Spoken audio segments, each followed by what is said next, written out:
Anyway, it's too late now, I'm holding you. This is solely not to cause any offence of anger, just want to share events as I see them and how I have lived them. Everyone in this video will be under initials out of fair respect and safety. I won't be going in depth about my upbringing into today's video. Instead, this post will focus on one of my past relationships that caused a lot of psychological damage, so I'll try my best to share what I'm comfortable with, as it's a lot to dwell on. Please take note that not everything will be disclosed. I just want to share my truth, get on with my life, as I have better things to be doing than being on here. So please do not go after anyone. Please no mean comments. Thank you very much. CW is my childhood friend, and we reunited and mended things for a catch-up. I showed her receipts of FP bullying me, and I mistook CW's boyfriend as the person messaging me, as my inbox was flooding in with similar names consistently bothering me on the same day as I was texting CW, and I assumed she was defending the person behind it. I wasn't in the right, and I have taken accountability for that, and more so that has CW, as she recalls, her partner did message me at one point to say it wasn't, but I mean he messaged me, sorry, that he didn't, it wasn't him. Slow down? Why am I slowing down? I'm not slowing down for fuck all. I got a baby to make. You're speaking very, very quick. These motherfuckers can put me on slow motion or some shit then. I don't give a fuck. Anyway. Yeah, so he was trying to get in touch with me to say it wasn't him. And then the reason why CW laughed before we fell out was without context. She thought that's what I saw and thought I was being harassed. But in her own words, her being dumb, she did not realise the names were confusing with another person's name with her man's, and I never met her man. The names were close, so we finally solved who was truly behind the bullying. No grudges on either party, so we've moved on. So I reconnected with my other childhood friend called MG, and she is going through a lot as a mother, and I want to be there for her because of her grieving. She plans to spread awareness on life and miscarriage loss, so I'm rooting for her and supporting her through it. I hope she has a rainbow baby at some point because she deserves the world. Both CW and MG were talking about slowly getting the OG group back together again and see how everyone is doing, but rather than walking away and blocking anyone, I chose to share my boundaries with both of them and elaborate that I do not wish to partake in any group invited chats because waking up to that would have triggered me. I shared details and screenshots to certain events of what had happened and wish I have had my boundaries respected if talking to both of them disrupts my peace to whether I, in any way, of bringing two other people who I don't like back into my life again. I don't want that. Me not want that shit, nah. So, not all the events, but I wish to share some, as I wasn't happy with how I was moved and how possessive and obsessive contact felt because of the spam demand of messages and calls. So let's start from some vague points that has upset me dearly. I also didn't send any screenshots for anyone to have a different perception of my ex-girlfriend SH and my ex-mate and SH ex-mate. I just wanted to let it out of my system, and yeah, I'm just happy that I eventually, oh, I fucking hate this. I eventually get it off my chest, and granted, it's all new information, but I'm choosing to share my reason, as it did cause psychological damage. I never dated another girl, blah blah blah blah blah. I don't stop talking. Since I avoided relationships for years and only started dating again when I was 18, so it took me years to socially and physically be able to trust women. Just that alone was hard to handle, and I wasn't actually scared of women. I was actually scared of women for years. Majority of my primary and secondary school bullies were mainly girls, but still here we are.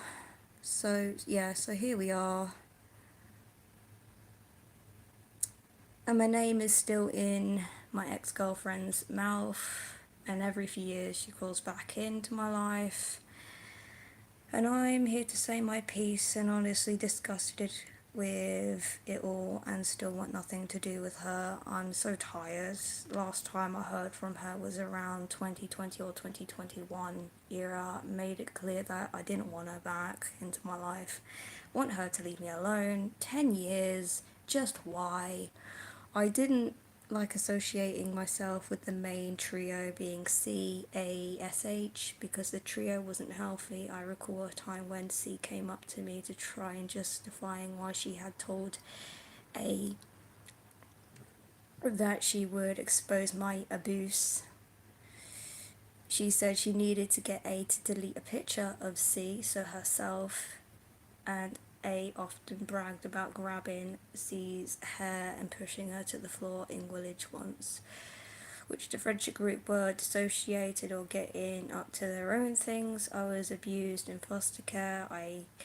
A kept blaming me that I got out of home and so I'm lucky, so fully blaming me despite how much I told SH and A how I was hurting again and they wouldn't help me get help at home.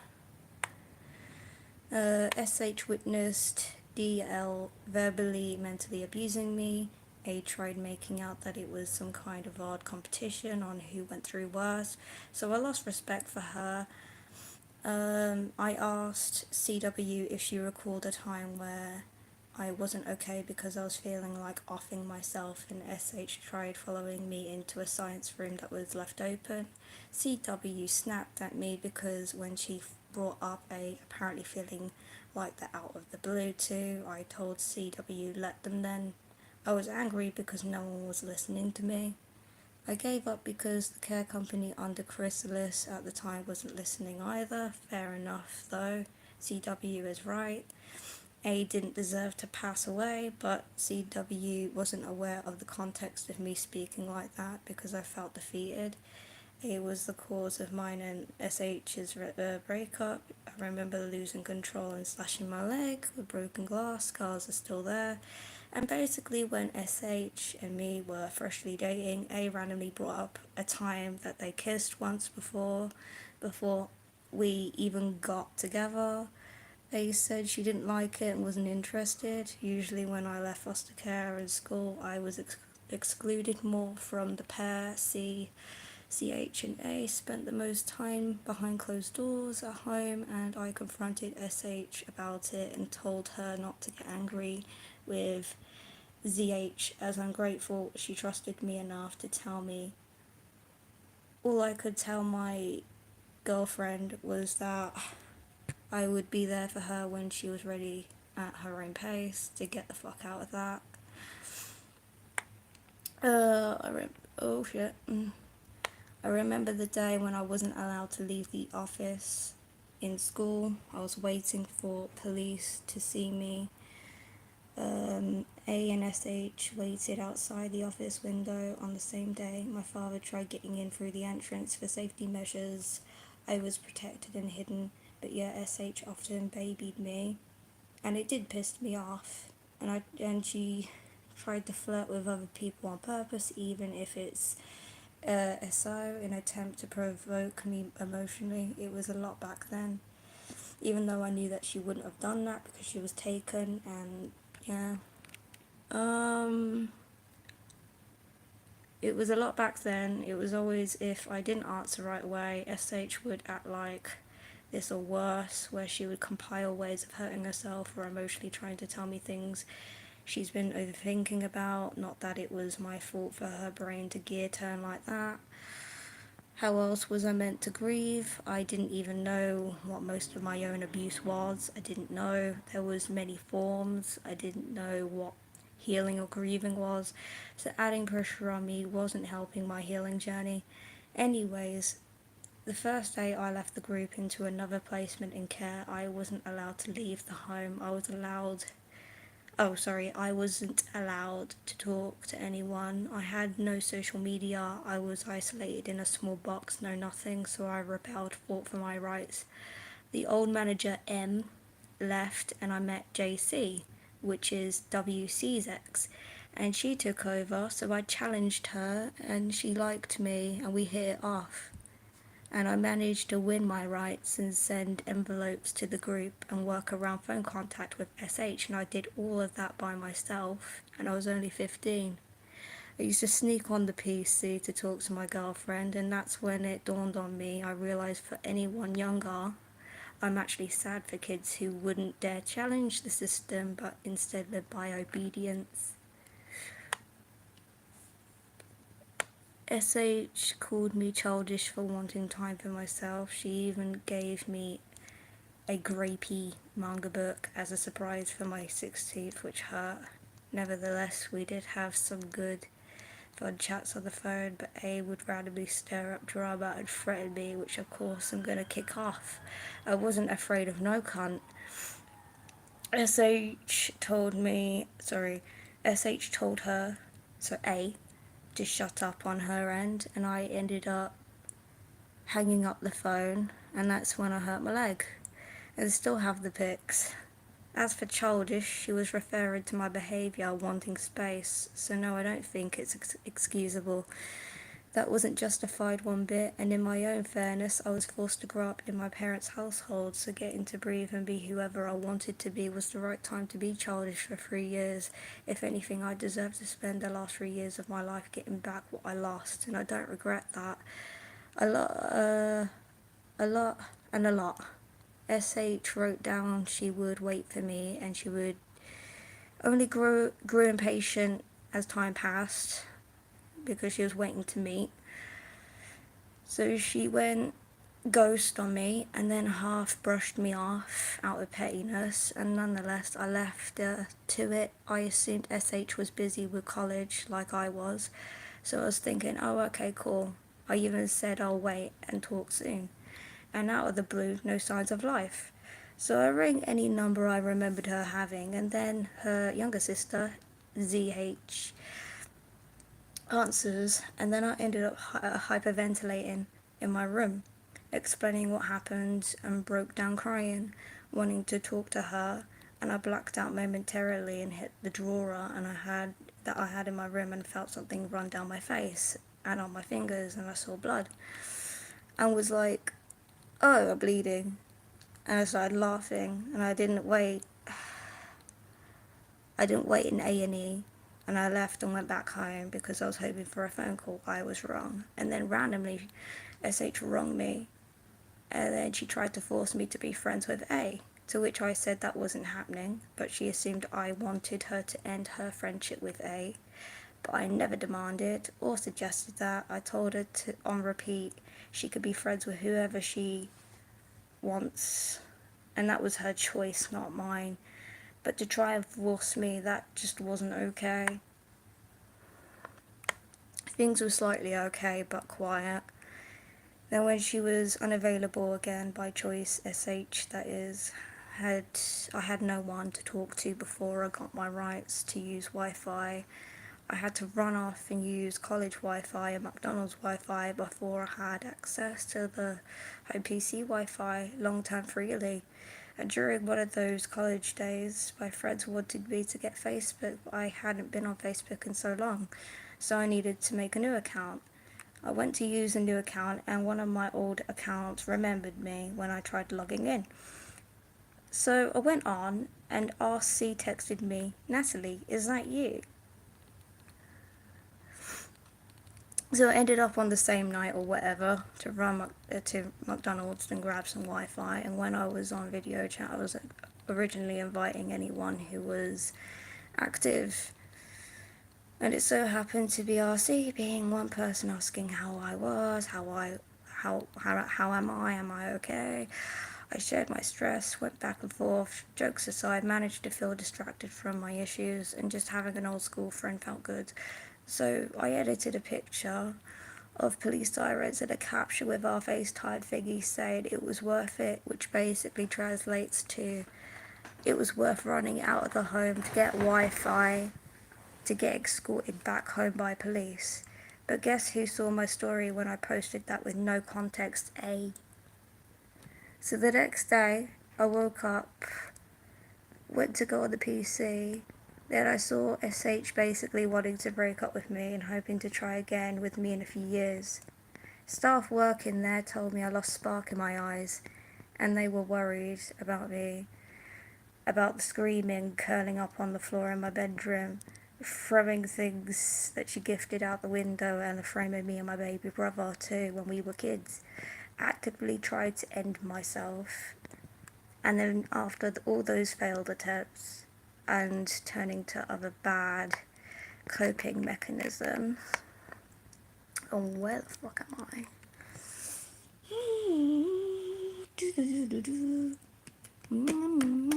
There I am. I slowly got better without SH in my life, and so I'm guessing A brainwashed SH into thinking I cheated on her with RC. After a while of being alone, RC, as he flings off people, so in a sense we used each other, and yeah, grateful to heal from SH. It was because I told RC that me and SH broke up, and I was gone. So he picked me up as a Casanova does, but later on was a whole other era. So let's focus on just SH. I remember after the breakup, SH came out blue sometime later and tried acting as though nothing had happened. Mind you, a year or a few months after the breakup, wanted to know so badly how I was doing. I told her to do one and blocked her. That prior in the past during the relationship, I had told her to stop talking to me too. She admitted to jumping to conclusions, so I blocked her again. And midway, and then sometime again in 2020 and 2021, somewhere around there, she came out to try and justify admitting to using reverse psychology. In quotations, if I didn't, you wouldn't listen to me. What kind of excuse is that to mentally and emotionally abuse someone? She randomly apologised when I was dating Kay, which is you. Yeah. No shit. No shit. um, but I think she was unaware, not sure to be honest, clearly not sorry enough to be going in circles trying so hard to ignore my wishes of wanting a life without her in it. I'm done so fucking well for myself, and I'm so fucking proud of myself that even when I hear myself or look in the mirror, I'm like, oh shit, who's that? This is the less detailed version of events. While dating, I do remember a mini comic that she had made of us. She gave permission to write a short story, fanfic type of material, with her own ideas and with my own ideas. And of course, in every teen relationship, you're bound to have some cheesy, strange phases, romantic ones. And back then, I posted on Wattpad and Quotive, but Quotive was made when I was in school in London. I managed to remove the original off Wattpad, but Quotive had a backup copy online. And I can't log in to remove that one. But the dates align perfectly when we were together. I don't appreciate that my ex-girlfriend is still spreading lies about me, considering May 11th, April 11th, 30th of March, and so on and so on, past October, January, etc., 2016, 2017, though timelines back in 2014 also sticks with me the most based on past surrounding cheating on LH with me, because that's what she did. She went with LH. Oh god, I'm shaking so bad with me. And then prior to us becoming a thing, flirted left and right with ES and JC. So yeah, not shocking. And how was I and how I was texting a classmate who offered to be there because I wasn't happy at home and had issues about self-harm. And as an SOS, I tried recording myself whispering to him to call the police so I could leave my parents, and sent him two pictures from a family file of my PC blood wounds that weren't major. And then SH, before we dated, was taking my SOS without context and air blasted me publicly, which could have put me in even more danger since I tried to report her post to be taken down, but she chose not to inbox me before that hand, and calling me an attention seeker. And after learning about what had happened to me at home, she did say sorry and felt bad for doing that back then, but the damage was already done mentally. But then I heard that LH was put in the cast because of SH when they were a thing before me. Before me, a group jumped him, and then when I dated her, she told me about her. She was jumped by 3 girls and how she was on the floor. So then it made me look back and wonder if he was put in that cast, I wonder if that would have been me next, considering as her girlfriend I was fuming. I wanted names fast and she went silent on me and didn't want to tell me anything.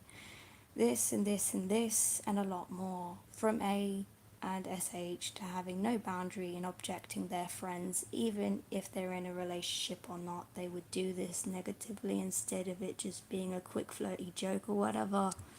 List goes on, and there's probably loads more I would like to say but can't say, but could choose to say but would rather not say. All evidence is on my devices. I can be a bitch, but I'm not cold-hearted, and I only made this video hoping that SH watches this and to please leave me alone. That's all I want. But I do find it weird though, for one other thing. You know when I told you that it's another A name, a male. So it's okay for her to be dating. Well, sorry.